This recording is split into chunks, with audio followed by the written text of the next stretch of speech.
Let's see what's going on here. Hey, Josh, how you doing, man? I'm gonna pause. Where is the? Yay! Hello, everybody. How you doing today? Oh, who's just cursing at me? Lord. Hello, Elise. How are you, honey? Doing well. Hi, Jacob. Fabulous. Okay, so today we are going to be joined by, welcome to Real Talk, everybody. I should say that. Welcome to Real Talk. A couple of things. Right now, go onto Facebook and give this a like, because that's what's going to start bumping this up, apparently, and I want to start going that way. And as you're doing your Insta, Facebook, Liveagram, Snapchat, boo-boos, let me know, and I'll show you what I've learned, and you can do it too, so it'll be fun. So give it a like. Second thing, make sure that when you aren't speaking, you mute, so we have all together. And we're just gonna have a good time today. Have you guys been enjoying the interview so far? Of course. Oh, good. That was like pulling teeth. Oh, God, thumbs up over here from Elise. Thank you. Oh, how'd you do that? Okay, so today we have my dear friend Javier Hinojo, who's gonna be joining us in just a minute, talking about how he scaled his business. I'm excited to hear what he's got to say, but he won't shut up once we get him started. So we're going to get this Friday going with my dear girlfriend, Emily. Hello, gorgeous. How you doing, honey? Hey, Jacob. How are you? I am fabulous, my dear. So you're here for our Friday stock market update. It has been interesting, hasn't it? Yeah, it's been quite an interesting week. This week was what we call our, heavy on earnings week, where a lot of the big companies were reporting their earnings, right?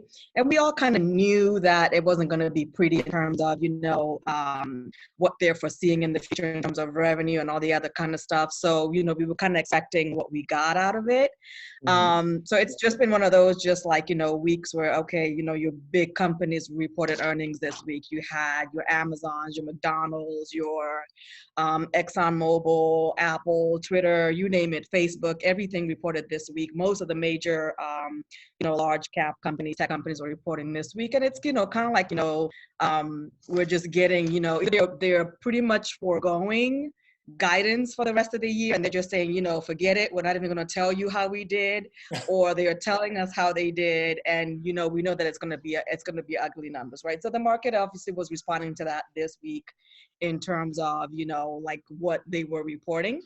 So some companies had good numbers, but they're looking at their forecast going, it's not going to be pretty moving forward, and so on and so forth. So it's kind of just been that kind of week. So we were all kind of expecting that in terms of that. Today has been a down day. Yesterday was a slight down day. It's, but it's still been overall bullish since we had like that bottom where we hit like the all-time lows about a month ago. The market has been trying to rally back up, and it has been. So today yesterday and today we just had a couple of down days, which, nothing to be surprised about. We've been running up like all week long. We did see money shift from the large cap companies, meaning like your big tech companies, and it shifted to the small caps, which is, your small to mid cap companies. So we saw money shift there this week, but everything has kind of tapered off the last 2 days. And the overall seasonality, and even like without the virus, the overall market seasonality is always sell in May and go away. So you always see a little bit of a sell-off leading into the summer months, and then it picks up again in the fall. So even without the virus or whatever, seasonality wise, you always see a little bit of selling off in the summertime when people are going on vacation and that kind of stuff. So that's also, I guess, kind of playing a role into that. But, obviously the virus has been the leading thing. So in terms of how we're looking at the market, you have the economic factor, right? You have the COVID-19, and then today we've now added the tariff. We're looking to get back, Trump is looking to start to impose the tariffs back again on China. So that's kind of like what's moving, or the news that's kind of surrounding what's happening today in terms of that. But overall, it's nothing new in terms of what we've been seeing. The unemployment numbers came out yesterday. The claims was at 3.8. The week before we were at 4.4. The week before that we were at 5.2 and 6.6 the week before that. I think right now we're at a total of 30 30 million people filing for unemployment claims so far. So the numbers are, the numbers are what they are. Everything that you're seeing economically, car sales are down this month. Personal income has decreased, obviously, because not a lot of people are working. So that's just, what we're seeing in the market. Trading wise, it's been a good opportunity to trade. Investing wise, people are obviously very cautious as to what they want to start putting their money into for long term. But overall, it's just been, it's the craziness and the madness and the volatility of what we had last month has obviously slowed down a little bit, but there's a lot of people still going, there's still a potential to the downside just because of what we're seeing with the economic numbers. But when that will be, nobody really knows. But for the short term, the market obviously has been rallying up. But there's still those industries that are struggling. Obviously, you have your airlines, your hotels. Those guys are obviously still seeing a lot of pressure to the downside. So, if you're looking to trade, it's one thing. If you're looking to invest, it's another thing. So obviously, as an investor, you want to make sure that you're looking at sectors and industries that are not going to be affected by the virus long term. So that's my little weekly update for this week. So if you were to put this in a basis terms, so the unemployment numbers you were talking about earlier, where are we at currently this week? What did you find? So this week, the unemployment claims yesterday, the number came out yesterday, we were at 3.8. The week before that, we were at 4.4. So the numbers are decreasing like week over week. But I was reading an article, I think it was yesterday, where it was saying, there are other numbers that we're missing in terms of counting the actual unemployment claims, because there are people who are still employed but are experiencing wage cuts. So those people don't get counted, right? There are people who are not going to see their bonuses that they normally would see, whether they're quarterly bonuses or yearly bonuses. Those things are not being accounted for. And then the summer jobs that usually are flocking because it's summertime, just because it's summertime and people are looking for those summer jobs, those are not going to be accounted for. So the number that we're seeing is just the people that have actually gone in and filed for unemployment claims, but it's still not a true and accurate number, because there are people who are still employed but now taking a pay cut. It's interesting because the way you just talked about the pay cut thing is very interesting. I had a friend who is very grateful to actually be employed, but he's actually only making a third of what he was making. Right. So, and then there are people like us who are entrepreneurs, but we had like myself, I had a gig that was paying me, my worker, my income, and then running my business on the side, trying to make that my full-time position. So I haven't started claiming unemployment yet. There are some others in this position who have, but they're still entrepreneurs. So it's like the numbers are all skewed, but the people that are in this unemployment risk, so many of them are skilled workers and ready to do something when we get back to a sense of a new normal. And we just don't know what it's going to look like. I'm wondering if more people are going to be going back into being entrepreneur, or going back to being employees, or they're going to start doing entrepreneurial work. I wonder how that's going to shift. What do you guys think? I don't know. I think when things reopen up again, everybody is just going to be looking for an opportunity where they can make an income, whether that's, through a regular, W-2 wage, or starting something else, being an entrepreneur, whatever. I don't know. I think everybody's just going to just pretty much be going out there to look for work. So however way it comes, it's just what we're going to be out there looking for. Whenever we have economic crisis and stuff like that, it always just brings up new entrepreneurs all the time. Like we saw that in 2008, where a lot of people lost their jobs, but the creativity and this is where we had the Ubers and the Lyfts and the gig economy start to evolve. It was right after 2008. So there's always going to be opportunity, I think, to create other ways to generate revenue besides the normal W-2 type, employment. And I think you're right. The largest wealth transfer tends to happen during these economic shifts. So like you saw the Great Depression and everything happened, and the Great Depression lasted for a decade. There's actually no actual definition between a recession and a depression. It typically happens retroactively, where they call it a depression. But a recession is supposed to be about 18 months, or it really comes down to, they say a recession happens, what is it, in 3 consecutive quarters? Is that what it is? Where when you're either flat or losing profit. So that's the recession. But when you have it for a prolonged period of time, like the Great Depression was a full decade. That's why they called it a depression. I think that we are going to be going into another depression personally, but we all see this recession's already here. This correction has already started. So what type of stocks would you repeat? You said this a second ago. What type of stocks would you recommend just the average person look into right now to help stave off some of this burden? If you know yet, I mean, it's still so early. We really have no real insight, but what are you saying? It's kind of hard to have that assessment because, like, you know, before the virus, like, you know, we always had like what we would call like these risk on and risk off type of assets, right?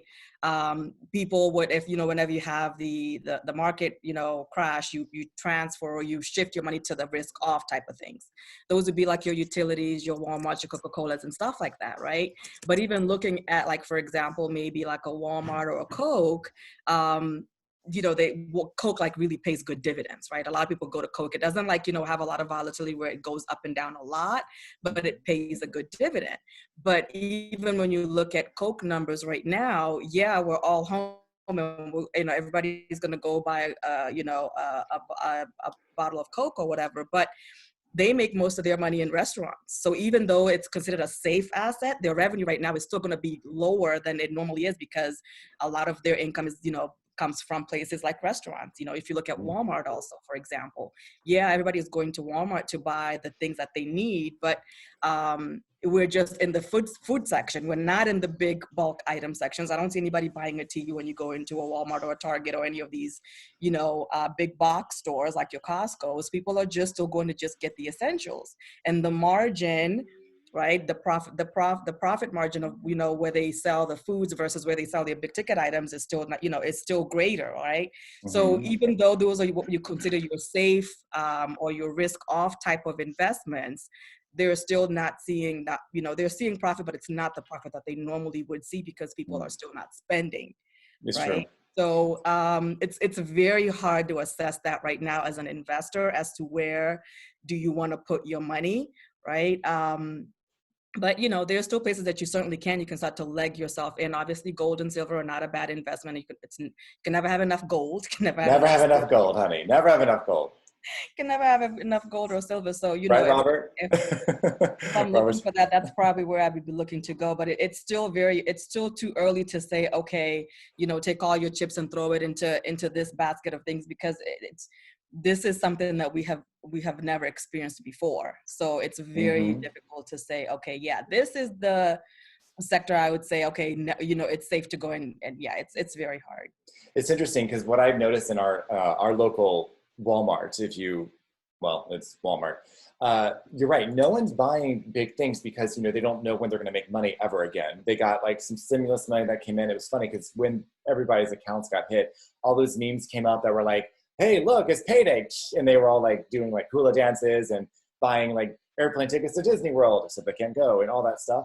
But what I really see disappearing at our local Walmart, believe it or not, is seeds and plants and potting goods for these people who are doing quarantine gardens. And I actually think that's really brilliant. It's about time. I think our economy, our culture has gotten so, they haven't been resourceful. They've been taking versus learning how to sustain themselves. So I'm hoping this will literally change the fabric of our conversation around sustainability and being a responsible citizen and being able to grow food and provide for your neighbors as well as your family. I'm really hopeful for that. So yeah, that's my little 2 cents there. So let's see who we got over here. We have 3 people watching live on Facebook. It was 4 seconds ago. If you are, give it a like so we keep this going. Let me see it. All you guys here in Zoom, do the same thing so we get this thing up and moving. And we have, I think, a good amount of people now. I'm going to bring in Mr. Javier Hinojo. Thank you, Emily. You're wonderful. Javier, you there? I'm here. Can you hear me okay? Lord, look at that little Mexican. That's right. What are you drinking? It's kind of early, though. It's 3:30. but haven't had a drink in I don't know, a couple of weeks besides some wine. I know. I'm So I'm just so hanging out. sober. Yeah. I've had a Just drink in hanging like out. minutes. Just hanging out. Filled up my locker, and I had a lot of new stuff I hadn't opened, so I got Are you one trying drink. to are So you trying to show off your work environment? Do that again so we can see it. Go a little I'm in my slower. garage. I'm in my garage right now, hanging out. Uh-huh. Robert missed that. Do it again. What happened right there? Hmm. I'm just hanging out in the garage. That's nice. So for those of you who don't know Javier, I'll give a brief introduction to who he is and what he does and why I'm so excited to have him on the show today. So as you guys know, I've been doing these talks on Monday, Wednesday, Friday to provide support for entrepreneurs, mostly investors, but entrepreneurs in general on different ways that we're looking and shifting our business and growing our community so we can all start pivoting together, right? So we've had some great people on here that have been really inspirational. I've gotten so much out of this just by seeing you guys and growing this. So I try to have someone different on every meeting. Javier was a Hall of Fame inductee. He started investing in real estate in 2014. Am I correct? 16? 16? 16. Yeah, 16. 16. Well, that late 15, early 16. So about 4 years. Okay, Or, and I don't know. It's been about a little bit over 4 years. when he So was maybe inducted into the 15. Hall of Fame, his story was incredible for me because he hadn't been doing it very long. He was inducted in 2000 and what year are we in? 18. 18, And yep. yeah, so he was a Hall of Fame inductee because he started off by taking training. He did it online, and he took all this knowledge, but he didn't implement it, which I know a lot of you guys can relate to. Life got tough, and Javier, I'm going to tell your story here because I want the human side to come up. So life got tough, and at Christmas of that year, 2014, I believe, he had to turn around and look at his kids and ask them for their Christmas money because he only had $3 in his bank account and he needed to pay rent. That was his moment where he decided to take control of himself and he decided to implement his knowledge. And then, of course, as everything Javier does, he amped it up and went huge. From there, Javier started wholesaling and flipping properties. He is in Raleigh, North Carolina. He's done it over and over and over again, continued to scale, became financially free, and now has moved into multifamily, specifically apartment buildings around the country. So I have been to his house. I've seen his business model. I've actually worked with him on some deals. It has been an honor and a privilege, and I'm so glad to call him my friend. So Javier, welcome to Real Talk. Thank you, Jacob. Thanks for the great introduction. It's a pleasure to be here.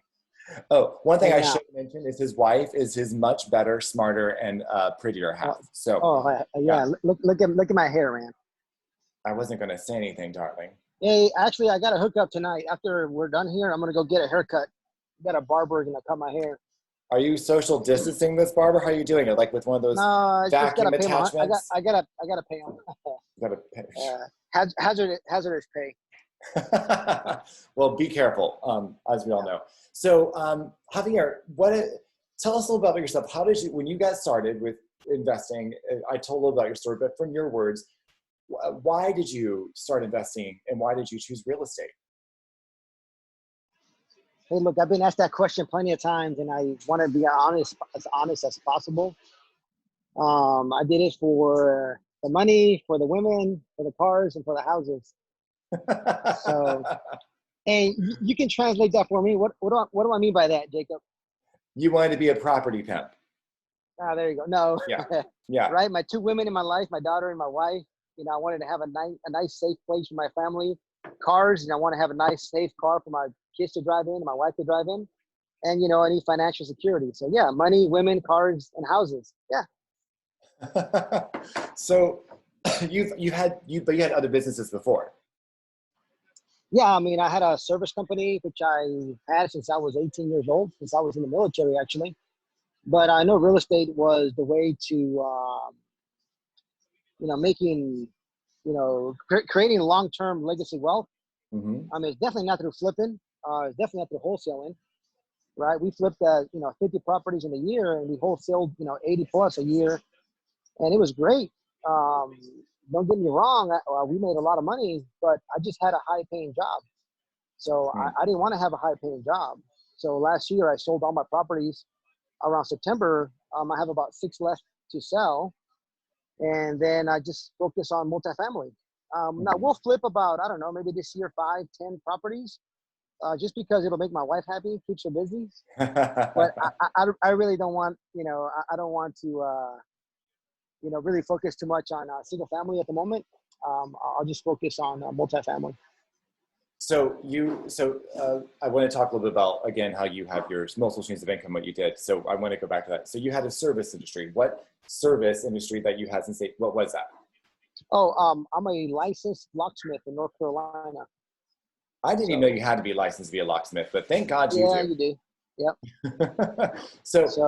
And you still have that business. Yeah, I do. Look, here comes a buddy of mine to the car club over here. So you see him. This guy right here, he flips about, I don't know, about 100 houses, a year. Mm-hmm. And I just, when I met him, I'm like, oh, I'm sorry for you. That's what I told him. He laughed. He knew exactly what I meant. Because it's a lot of work. He does very well. But it's a lot of work. He has all those cars behind him. Apparently he's doing very well. He drives up in this really nice car. So. And what about, go ahead. No, go ahead. Yeah. So, what was the question? I got distracted. So you have your service industry as the locksmith. My tongue just stopped wanting to work. Don't you hate when that happens? And actually, I still have it. I moved my dad here like 3-4 years ago, so he can run it. So I still run it. I maybe spend about half an hour a month on it. Be quite honest with you, I don't really care. Don't tell my dad that, but he does a really good job. He does a great job, and I pay him very well. Mm-hmm. So he kind of gets paid like if he was the owner of the company. So he really is. He does everything like he's the owner, just paid like he's the owner, and just taking care of my dad. Yeah, taking care of my dad. So what skills have you learned from, because you're the thing I really have always been kind of impressed by you, because first of all, if you guys don't know Javier, let me tell you, when it comes to being, he's a doer. He goes to the speed of light. He kind of like crashes through things, makes a mess, and people go behind him and clean it up. And he glues it together with duct tape and prayer. And that's how he builds his business models. But they work and they go, and he just constantly improves his systems. Even though he's not a naturally systematic person, he figures it the F out. Is that a fair statement? I hate process and systems. I can't sit longer. I can barely sit here and do this interview. I know, my legs are shaking. I'm like, getting all distracted, right? I'm just a big picture kind of person. But I know that without systems and processes, you can't scale. Your competition is going to crush you. And without having A players on your team, you're going to get crushed as well, right? So everybody you hire has to be an A player. Going to have systems and processes just to make sure that, you're just a machine, right? Mm-hmm.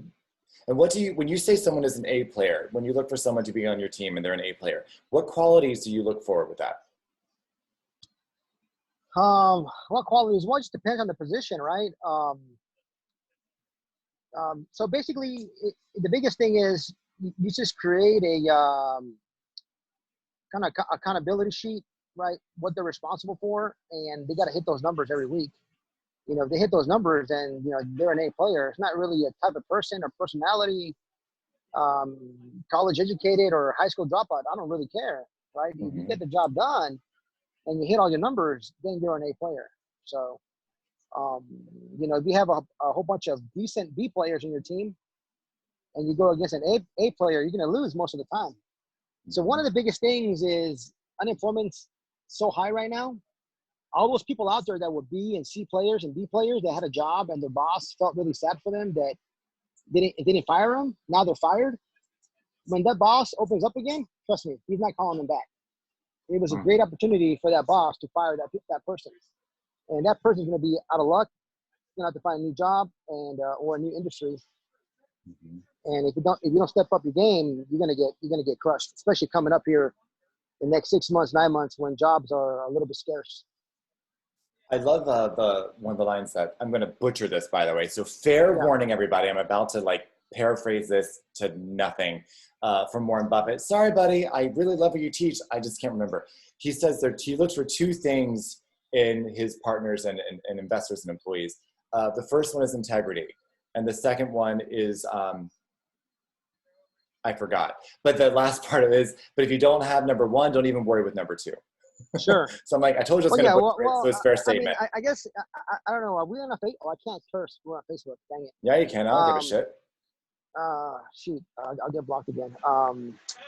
So one of our core values in our company, so it's basically don't be an a-hole.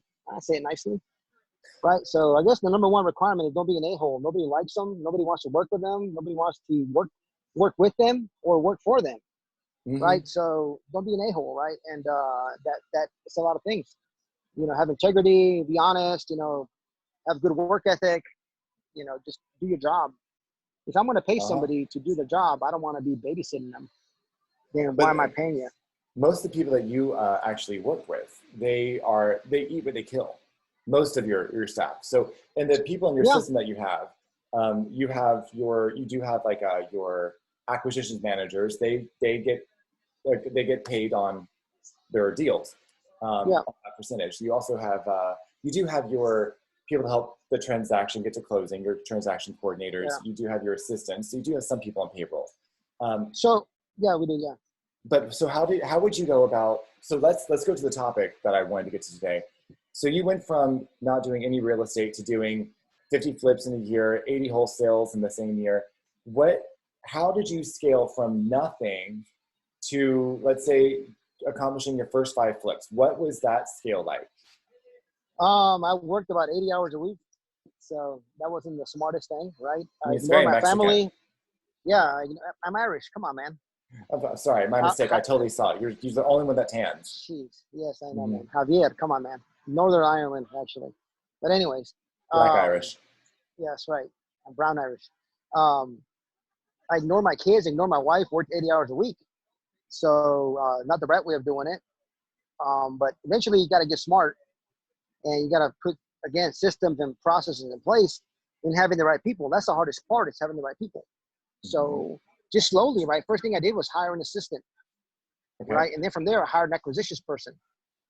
And then from there, I hired a project manager, right? And then it went from there, right?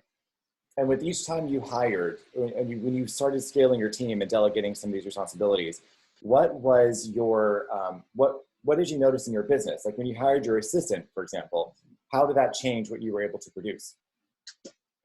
Well, a lot of people think, hey, I got to spend 40 grand or 50 grand on an assistant. It's going to cost me 50 grand a year. Well, not really. If you try it out for 90 days, right, it's only going to cost you 10 grand. And if you're, it's just the cost of money, right? So the cost of your time. So why are you going to do something that $15 an hour, pay somebody to do it $15 an hour? Right now you can do your job and make $1,000 an hour, $5,000 an hour, or whatever it is, right? Like I've never cut my grass, right? Just because I don't like to cut my grass. But I'll pay somebody $50 to go cut it. Now, I'll wash dishes because I like to wash dishes. It's therapeutic for me. You don't even use your dishwasher. I don't know why you guys don't use your dishwasher. That's different for me, right? But I'll never spend a minute cutting my grass. Shoot, I'm not going to cut my grass. It takes an hour, to save $50. I mean, because I don't like it, first of all. If I enjoyed it and it was therapeutic for me, oh yeah, I do it in a heartbeat. But I'm not wasting time doing that, right? Like, I don't want to waste time buying groceries. Heck, I don't want to spend time arguing with my wife. If I could outsource somebody to argue with my wife, at the end, tell her, hey, honey, you're right, I love you, and order her flowers, and I'm good, right? Javier, yeah, I know. She might see this. Be careful. Oh, shoot, that's right. That's called a relationship. Well, you need to be a part of it. Yeah, she knows already, right? So at the end of the day, it's, you gotta, what's the value of your time, right? There's this cool spreadsheet that I have, and I'll send it to you. What you're doing, what's the importance, and how much it costs, and it helps you break it down to see, if you're spending time where you don't have to spend time. Now, if you don't have no money, you ain't got nothing, you got to work 80 hours a week. I was working 80 hours a week. I was doing everything. I had no choice. But, you make some money. Don't go buy a TV. Don't go buy a car. Don't go buy a house, right? Put it back in your business. It was scary for me when I had to hire my assistant and had to pay her, $3,500. I forgot how much it was a month. Like, man, that's like my rent was like $1,400. I'm like, oh my gosh, that's like 3 times my rent. How am I gonna, it's stupid thinking, right? So that's what it is. It's just stupid thinking, right? As soon as I did that, I mean, my business doubled like in 6 months. So you can't be afraid, right? So how long did it take you to go from having your assistant? How long before your next hire? oh my gosh, so probably like, I don't know. I noticed right away that all the BS work that I was doing, taking a lot of my time, I pushed it off. I could do more sales, which is great. And then I'm like, well, I can do even more sales if I hire a sales guy, and I can focus on what I like is finding the projects, finding some really good deals off market. That's what I enjoy. So then I brought somebody else on in about 45 days, and then another sales guy in 45 days. And then 4 months later, I brought in a project manager. And by that time, we were getting about 10, 15 contracts a month, right? So consistently, like every month. And this is in Raleigh, North Carolina. Yep. What was your average, now I know you moved to multifamily, what was your average price point in your market? About 250. Okay, and what was your average profit off of a basic wholesale assignment? On assignments, we made about $8,000. It wasn't a lot. On flips at the beginning, man, we were making killing. Like 50 grand, 40 grand. Yeah, towards the last part of like the last couple of years, it was getting real skinny. It was getting like 20, 17. Especially when you're doing volume, the deals get a little skinnier. And then you got everybody, wants to flip, the ones that flip 2 properties a year, use their own money, they do their own work. They can pay more money for the project. So I knew the market was getting saturated. It was harder to get some projects. But I kind of lost interest, to be honest with you. I really lost interest. I didn't really enjoy it. I mean, I didn't. It was just a high-paying job. Yeah. What else? I mean, that's just the truth. Well, I mean, it's funny because some of us are so bored at home right now. We would love to have any high-paying job. Well, any job, but if it's high-paying, even better. I'm just like, Brandon, who am I talking? I can't even go to the bathroom without someone knocking on my door constantly right now. Oh my God. Oh, you got a full house, my friend. You got a full house. Yes, I do. Anyway, so but so you scaled. So you went from how many deals did you do your first year? Do you remember? Oh, geez. We probably did about 4, maybe 4 to 6. And you actually bought them off the MLS, right? The first time? Yeah. Back then, yeah, we bought them off the MLS, and we got some pretty decent deals. And you can still do it, but it's just challenging. But after that, we went direct to seller. We spent a whole bunch of money in marketing. I mean, at some point, I was spending like 50 grand a month just in marketing. So. All right. So yep. That's what I was hoping you'd bring up. Well done, Javier. Let's talk marketing, because everybody's wanting to know what's going on. So what's very common, and this is also something that I got from Robert Kiyosaki. When times get tough like this, people tend to cut back on their marketing.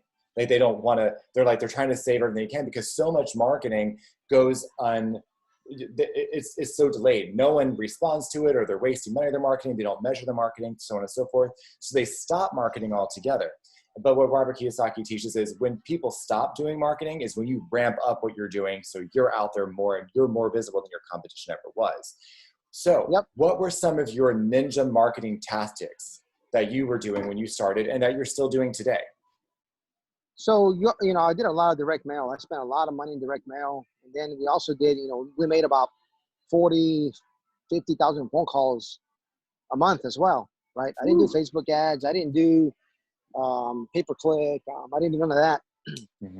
So I just did really direct mail was probably the best one. Phone calls cold calling was good too, but I made the most money in direct mail. So now it's direct mail is saturated. I would go to somebody's house. They'd have 100 postcards, literally 100 postcards. But since I was consistent, 14 of those 100 were mine, right? So, I had a 14% chance that they were going to call me when they pulled up 1 out of there, or if they pulled up 3, I had a higher chance, right? I don't know. Does that work in the numbers? I don't know. I'm not sure. I was a high school push out. I almost quit high school at 16. I was a C+ student, and my wife reminds me, "Honey, you were like a D student." I said, "I know, but let me make myself feel good." Yeah, you can't quit your marketing. I mean, you really can't. Even right now, look, it's not going to get better, people. No matter what anybody tells you, the world economy contracted 3% the last couple of months. In 2008, when the crash happened, the world economy contracted 0.01%. Okay, this is huge. This is a big deal. Mm-hmm. You're gonna really see it in 6 to 9 months. There's gonna be a lot of great projects in 6 to 9 months, and there's gonna be a high unemployment for a little while because of all the mom and pops going out of business. And so it's gonna be. I think if I had to bet my money, it's gonna be worse. I mean, it's gonna be worse before it gets better, for sure. I mean, I hope it comes back right away. I mean, that's great, but I think it's gonna be bad for a while, at least a couple of years. I agree. So, yep. So if you start marketing now, you start making the connections with the seller. The biggest thing is most people don't even make that second call or that first call. Right now, we're remarketing, texting back everybody, calling them back that we talked to 2 years ago to see if they're interested in selling. Yeah, we're getting pretty decent leads, right? We got some few properties that we have under contract now at great discounts, like really good discounts. 50 cents on a dollar, right? Mm-hmm. Even now, some people are still holding on because they feel like the market's coming back. But in 6 months, 9 months, if you've been consistent with them and on the phone or just through a text message or through a postcard, and they have to sell, they're going to sell with you, right? If they like you and they trust you. So you can't stop marketing. You got to keep marketing. It's interesting. You gave me a lot of really great. I love when you talk about your cold call stuff when you were doing residential, which I liked some of your lines that you used, which were so interesting, such as when you left a message, for example, you would say, don't worry, you don't have to call me back. I'll reach back out to you some other time. Yeah. It was something like that.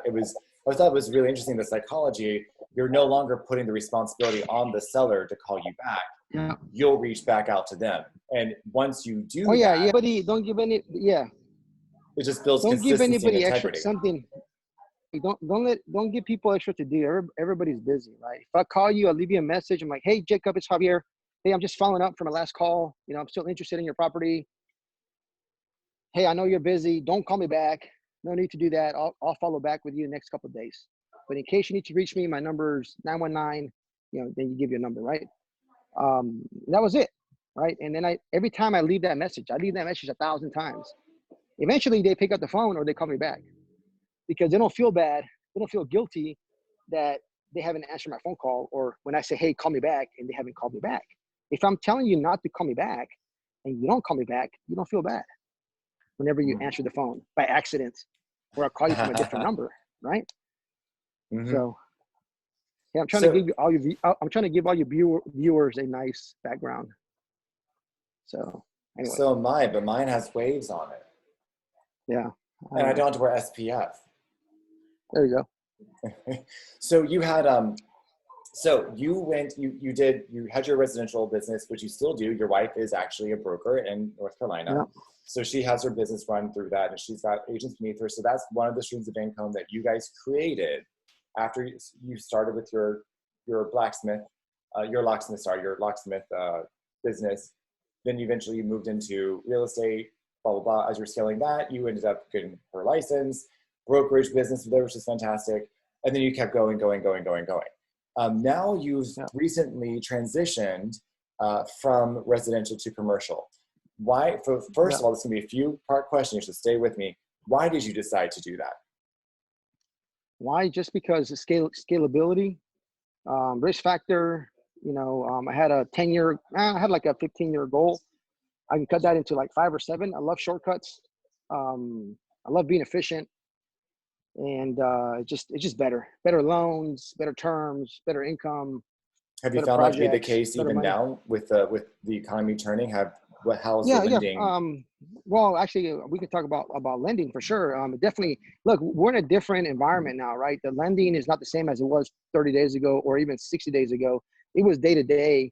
As we're trying to get some loans for some apartment buildings, it was day to day. I mean, like every day was different. The banks are not going to tell you they're not going to loan because it's going to cause more panic. They're just telling you, hey, we need to push the loan 15 days, or we need some more documents, or we need to do 30-day hold or whatever. Or, hey, we got to wait until the market slows down, see what it tells us. Doesn't matter, but they're not going to tell you that they're not going to loan you. Basically, they're not going to loan you the money. Mm-hmm. So how are you? So you just said that it was better loans. Listen, Yes. Well, yeah, it is. But even right now, so for instance, right, if I was going to purchase a property and the bank's going to give us 75% of the whole purchase price, Mhm. right, and 100% of the rehab, right? Say like we have one right now in Tulsa, Oklahoma. The total project's about $8 million, right? So at the beginning, the bank told us they were going to give us 75% of the total purchase price and 100% of the rehab, $2 million for rehab. So that was their terms, right? They came back yesterday and they're like, hey, we can only give you 65. Basically, that means 65% for the purchase and 65% for the rehab. So we had to raise $2.3 million for that project, right? And just in soft commitments, we had about 1.8, 1.6, something around there raised already. So we're like, hey, we're gonna have to raise more money now because the LTV is lower.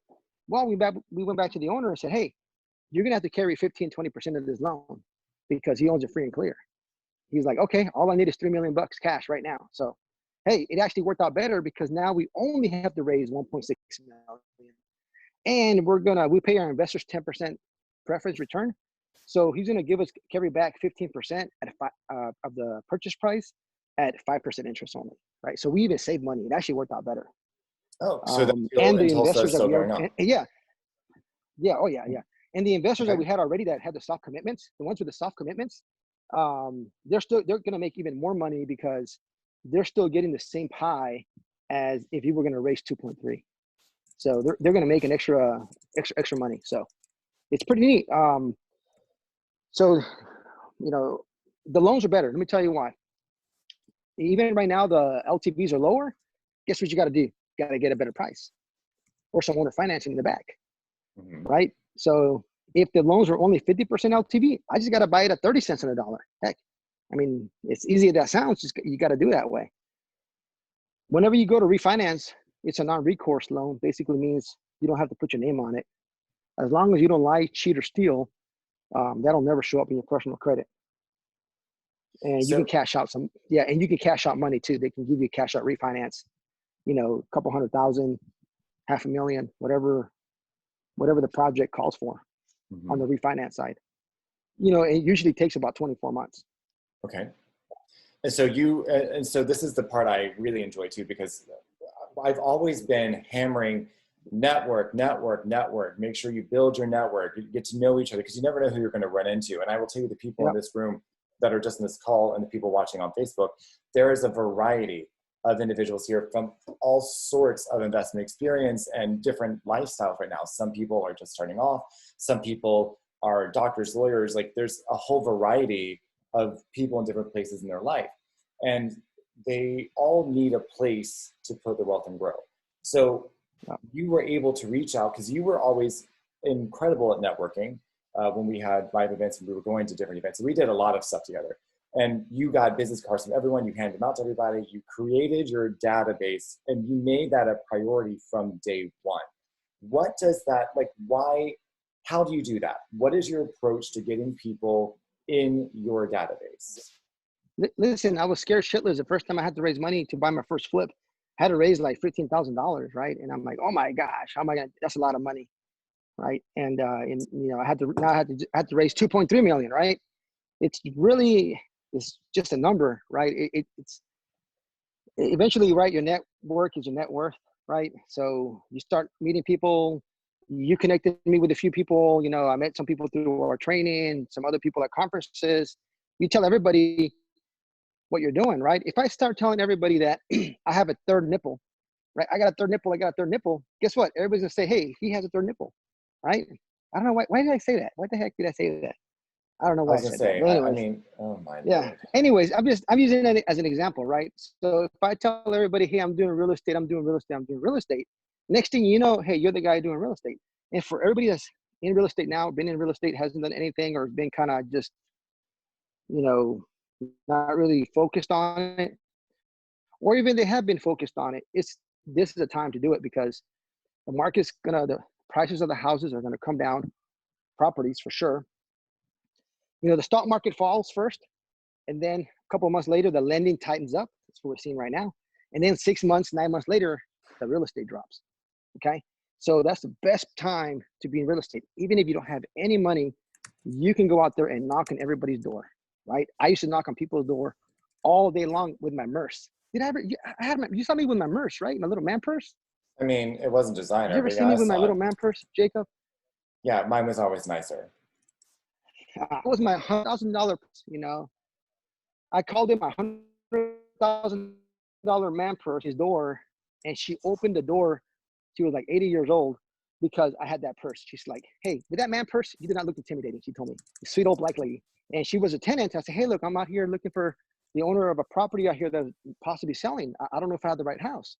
And she said, oh yeah, I think my landlord's selling. She gave me the number. I called her. I made $100,000 assignment fee, not a flip, but assignment fee. Okay. So, Not a well, I'm bad day lying. at the office. Actually, no. It was 80,000 because I had to give the other 20 to the guy who brought me the buyer. So, anyways, Okay. so you can knock on people's door. Okay, you can knock on people's door if you don't have any money to market. If you have money to market, if you have money,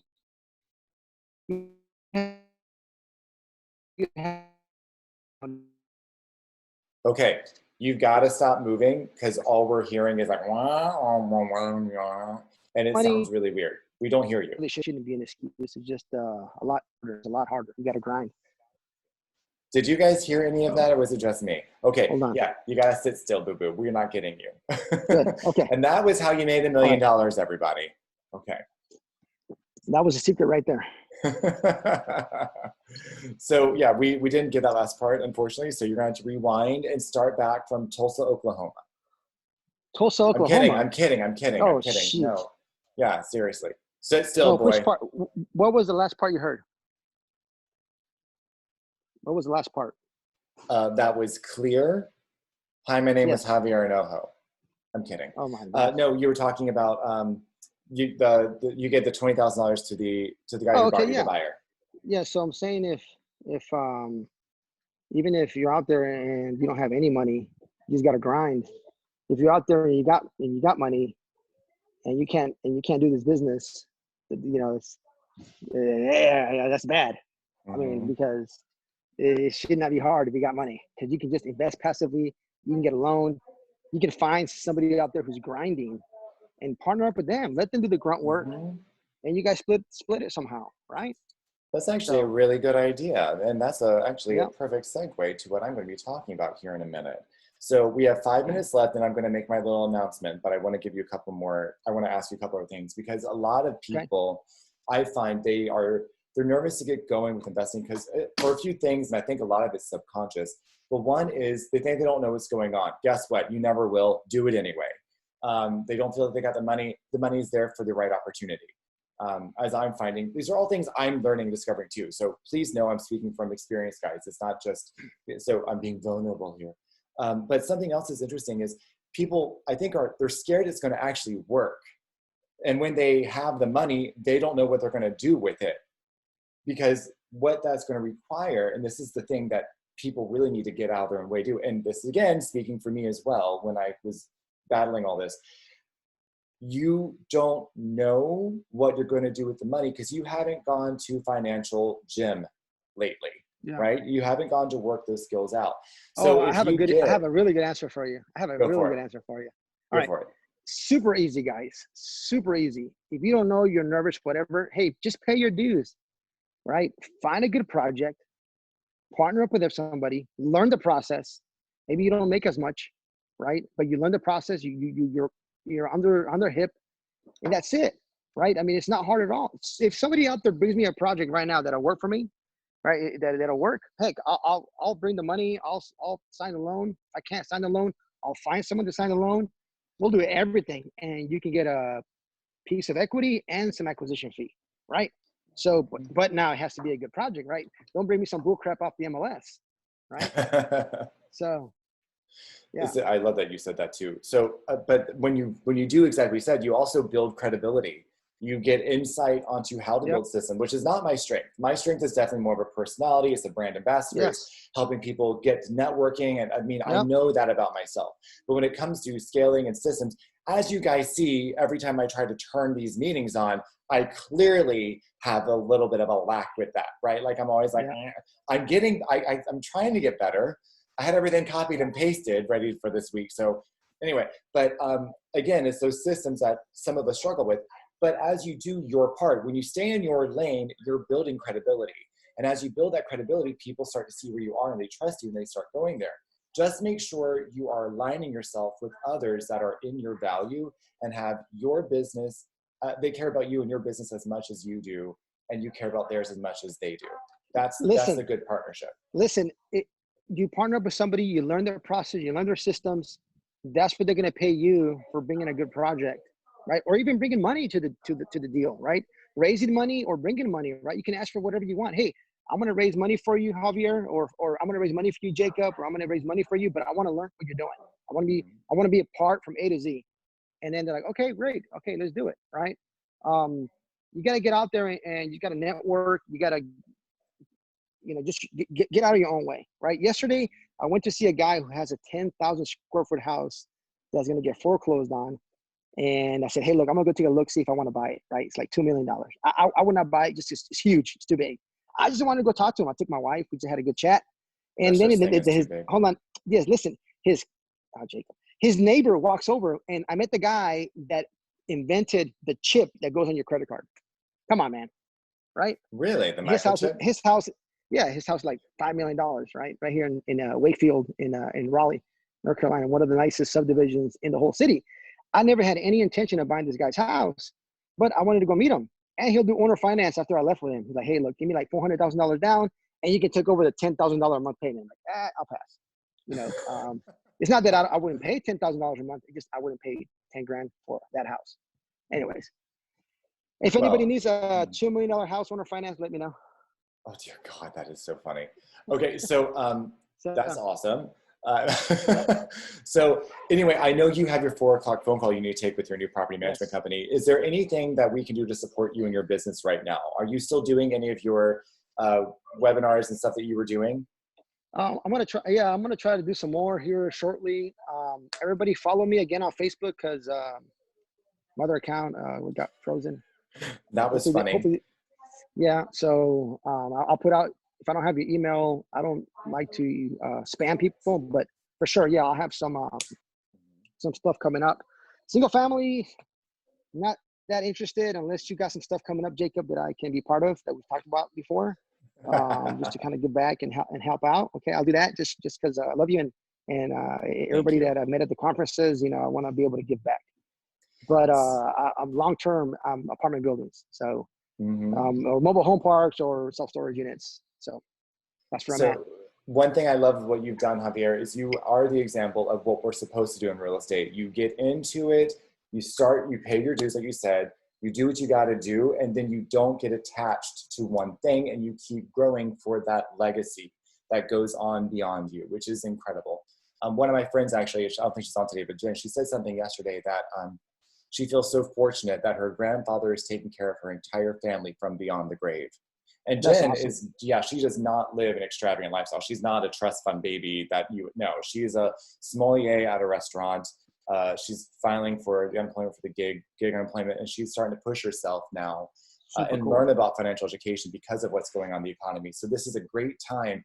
Guys, if you've got people around you right now who want to learn this stuff, bring them in. Like, let's share this knowledge to need our help, right? Oh, those are my ears. Yeah, there's Mike. Sorry, that was Mike. Yeah, I miss my Philly guy. Yeah, so if you missed them, well, guess what? We got some things. This is a great little segue. So I'll go ahead and let you guys know a little bit of what I'm planning right now. Jacob, I apologize, but I've got to go, man. That's why I was saying goodbye. Get to my call. Okay. Bye, boo-boo. I'll see you later. Thank you, Javier. Thank you, Javier. Give Brenda a hug. Bye, guys. Okay, well, that ruined the mojo to make this nice and seamless. So I'm going to start back over here. So pretend we're going to rewind 5 seconds. It's like, bye, Javier. Okay, we're good. So what I've loved about doing this with you guys is the fact that it gives me a reason to get out of bed in the morning and put something on and actually get myself out. And it's been so motivating for me. I hope you guys have found it to be that valuable as well. As you know, I'm a big picture, visionary type of person, and I have a lot of goals.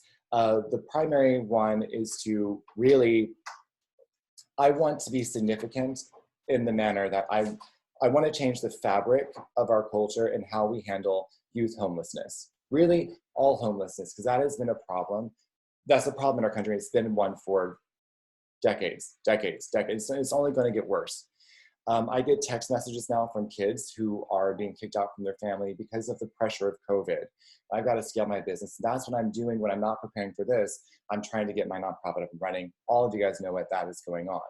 But I wouldn't be able to do this if I hadn't had the knowledge that I invested in when I invested in my education. And then from all these incredible people that I know, who I'm trying to share with you guys. People like Anita, Eva, Javier, the list goes on and on. Like I love all of them that have been on here. And I think you guys do too. If you do, go ahead and raise your hand and say, yes, we love them.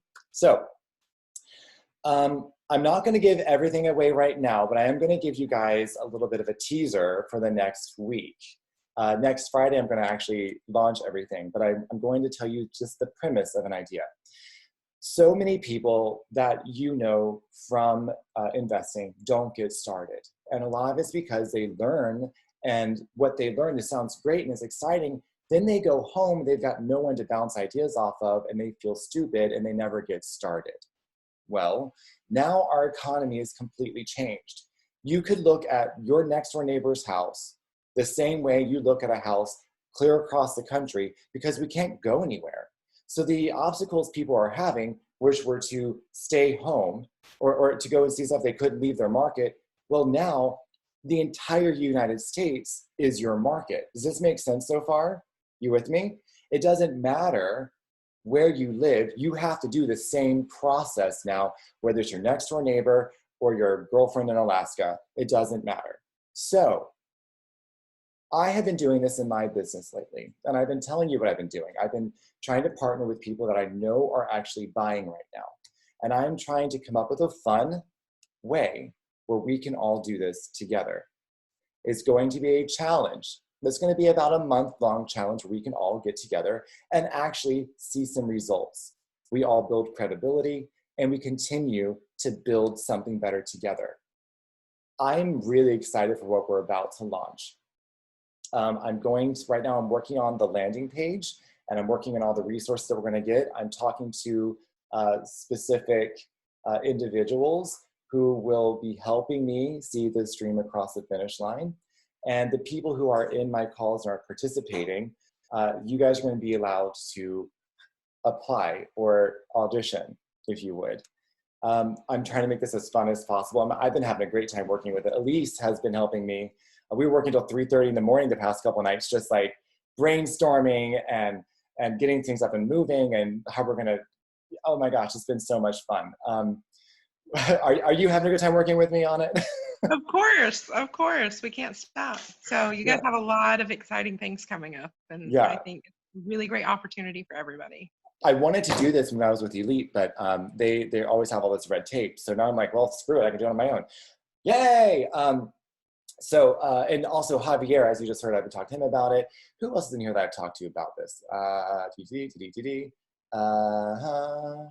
Yeah, well, yeah, good. So Emily, yeah, good. So is Emily still in here? Emily Murray? She's still in here? She had to go. I'm not sure. Anyway, so stay tuned. Keep coming back Monday, Tuesday, Wednesday next week. Yeah, are you? So wonderful. Yeah, the video's off. And you had to do her. So what are you? I told you my idea, since you're one of the mentors. What are you excited about this? Like, what did you think about it? I'm very excited about it, because I think a lot of people, what they lack is just taking action. So I think when you have something like this, it really does. And now we have the time. The biggest excuse is I don't have the time, right? Or I don't know how to start. So when you don't have those two as an excuse, then you really have no excuse, right? So yeah, definitely doing that is going to be helpful. So we're going to make this a game. So the entire idea of this, guys, and I'm going to tell you more as this goes on, is we're going to make it a game where we're going to be doing it together. Everyone is doing their challenge, and everybody's doing a part of a deal, and everybody's got an assignment that they have to accomplish with people that know what they're doing. This is going to become bigger and bigger as you see. And for those people who are interested, I am going to be putting out a landing page for them to go and audition or apply. So I think you're going to really be excited. Elise, should I tell them the name? Sure, why not? Go ahead. All right. We've decided to call this Real Estate Survivor Quarantine Edition. So we are going to be doing this together, guys. I hope you're going to be really excited. I'm going to tell you more about this next week, a little bit every day, Monday, Wednesday, and Friday. Monday, we are going to have, oh, wait, what day are we on right now? Today's Friday, right? Does anybody know? Yes. Oh, thank God. I always forget. So next week, we are going to have, I've got an incredible Canadian entrepreneur. She went from doing nothing to having now holdings worth $60 million with a turnkey rental portfolio. That's how she uses just private money, no banks, and how they did this with shit credit. So it's been incredible. I can't wait to hear her story. We also are going to have Mr. Fred Dumar, I should say, Colonel Fred Dumar. He's going to be coming in talking about leadership. And we're also going to be having a couple other people coming in and just growing things. So stay tuned. It's going to get better and better and better. And I am so excited to see you guys here again on Monday. Do you guys have any questions or you want to share anything? What's going on with you?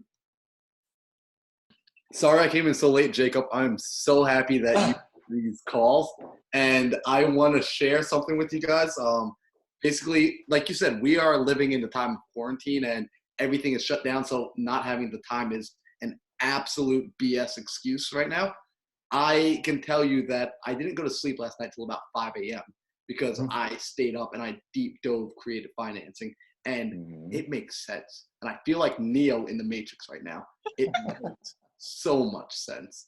And it only happened because I was able to just burn the midnight oil at pretty much zero consequence. It's like borrowing money, but instead we're borrowing time. We're borrowing the currency of time at 0% interest right now. It's insane. We should all be capitalizing on the opportunity. I think you're right. And it's funny because I don't even know what I sleep anymore. I don't know how I just get up, I work, and I keep going. But please make time for your family. Call your loved ones. Be a responsible human being. Take care of yourself. Exercise, eat right, all that stuff. We're going to need you guys on your A game for what we're about to accomplish, because as a community, what we're about to embark on can really change the conversation in our country. We are on the front lines, in the foreground of what is about to come. Our economy is about to tank. That means there's more opportunity, not necessarily things we got to run away from. So be ready. This is going to be so exciting if you come at it now. Elise, you're killing me. Your smile is like, you're like so excited. Okay, so anybody have any final thoughts or things you want to say? Thank you, Jacob, Oh, for doing this every week, every day. My pleasure. Well, guys, you are amazing. Well, I will see you back here Monday, 3 p.m. Eastern Standard Time. And you guys are wonderful. Thank you guys so much. Like, share, and I will see you soon. Take care. Bye. Thank you. Bye. Bye. Bye, guys.